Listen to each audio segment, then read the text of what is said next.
The text I'm going to be using is in Mark 10, verse 35 through 45. My subject was what's wrong with wanting to be above others if you're a disciple. My complement, even Jesus put himself below others. My audience is ministry people right here. My big idea is that as Jesus' disciples, we can't lord it over each other because Jesus came to serve and sacrifice. My homiletical big idea is that servants rule. And what I want us to be able to value from this is that servanthood, the humility. And my sermon style is going to be inductive. My cat. And I'm going to start reading Mark 10:35. Then James and John, the sons of Zebedee, came to him. Teacher, they said, we want you to do for us whatever we ask. What do you want me to do for you? He asked. They replied, let one of us sit at your right and the other at your left in your glory. You don't know what you're asking, Jesus said. Can you drink the cup I drink, or be baptized with the baptism I am baptized with? We can, they answered. Jesus said to them, you will drink the cup I drink and be baptized with the baptism I am baptized with. But to sit at my right or left is not for me to grant. These places belong to those for whom they have been prepared. When the 10 heard about this, they became indignant with James and John. Jesus called them together and said, you know that those who are regarded as rulers of the Gentiles lord it over them, and their high officials exercise authority over them. Not so with you. Instead, whoever wants to become great among you must be your servant, and whoever wants to be first must be slave of all. For even the Son of Man did not come to be served, but to serve, and to give his life as a ransom for many. As I opened up this passage, I was so convicted. I've been reading this for a couple weeks now in my quiet times after a conference we had in Colorado. And a story came to mind just as I was thinking about my life. I grew up in Northern Virginia, and by the time, elementary school, you're all cool with one another and kind of gotten popular and had some friends and, felt like life was good.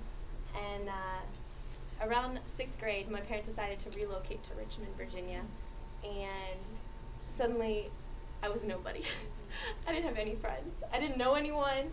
No one wanted to sit next to me at lunch. And I had to, at that point, I was on a bus ride home, and I looked over, and there was this girl named Sarah, and she was sitting in the front, and she was smiling at me, and she didn't have the coolest clothes or whatever, but I needed a friend. So she was smiling, I went, I sat next to her, and we became instant friends. Personality-wise, we weren't alike at all, but I just really needed a friend at this point, and so we ended up, every weekend we'd get together, and we'd have our slumber party, and it was great. And then 7th grade came around. I started hanging out with some of the cool girls.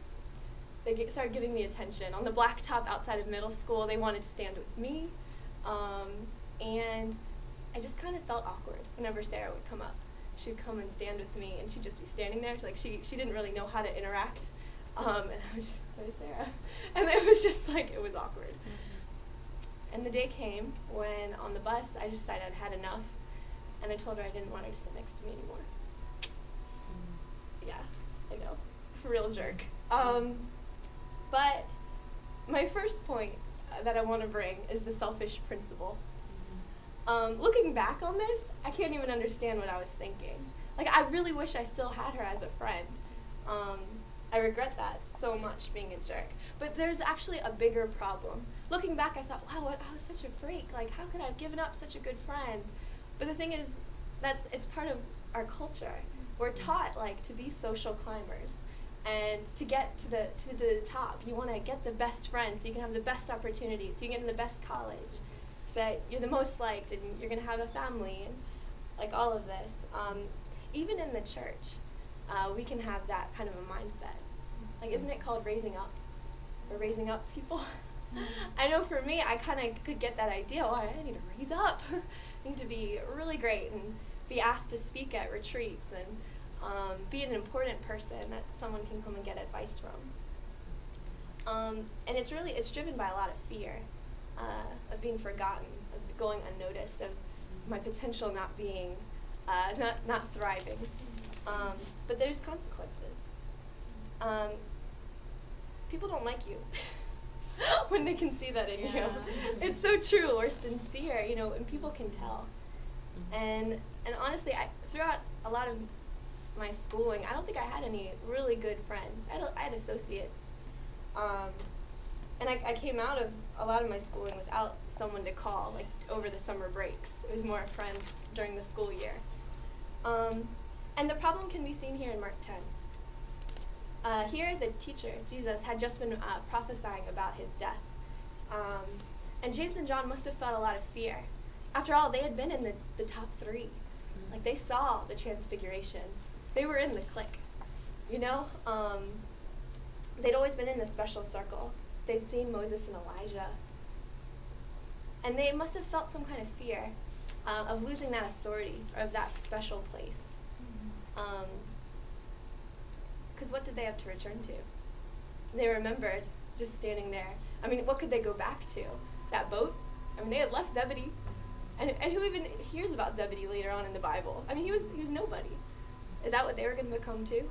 Just like, I don't know, a flash in the pan? They would have been a joke going back home. Hey, weren't you like sending out those demons? Look at you! You had that fish on your hands. And they wanted future security. After all, John was the one Jesus loved, right? But how did we get into this mess? It's just we get into this survival mode. And how did they respond? Well, we see it right here. Jesus is talking about his death, and they ask, out of a selfish heart, we want you to do for us whatever we ask. Let one of us sit at your right and the other at your left in your glory. They'd become so deluded, I bet they even thought this was a spiritual kind of thing to ask. And they had a very ambitious mother who didn't help. And they were asking from a selfish principle. They plotted a time. Oh, they must have plotted a time to do this. When maybe the 10 were a little bit ahead. And they were like, Jesus, come back here. We got a little something to talk to you about. I have a question about this scripture. No. But they turned all the brothers against them. They divided the brothers. The way out. My second point is you don't know what you're asking for. There's an African proverb. It says, if you want to go fast, go alone. If you want to go far, go with others. I have that hanging over my bed because it convicts me every time I read it. I've always been someone who's wanted to go fast and get ahead, and in my mind I can think about it. Even being here, I was the one who was insecure yesterday, sitting in this seat as great preachers were going on. It was hard for me, honestly, to be like, it's easier for me to see the negative. I want to see the negative. But then forcing myself, here's the positive, like, let me give that to you. But Jesus gives us the way out. And he can do that because he actually lived it. We see that in verse 45. For even the Son of Man did not come to be served, but to serve, and to give his life as a ransom for many. We can't be like the Gentiles and the high officials who lorded it over one another. He said, follow my example. Be a ransom. Don't be controlled by the selfish principle. Okay. Good job.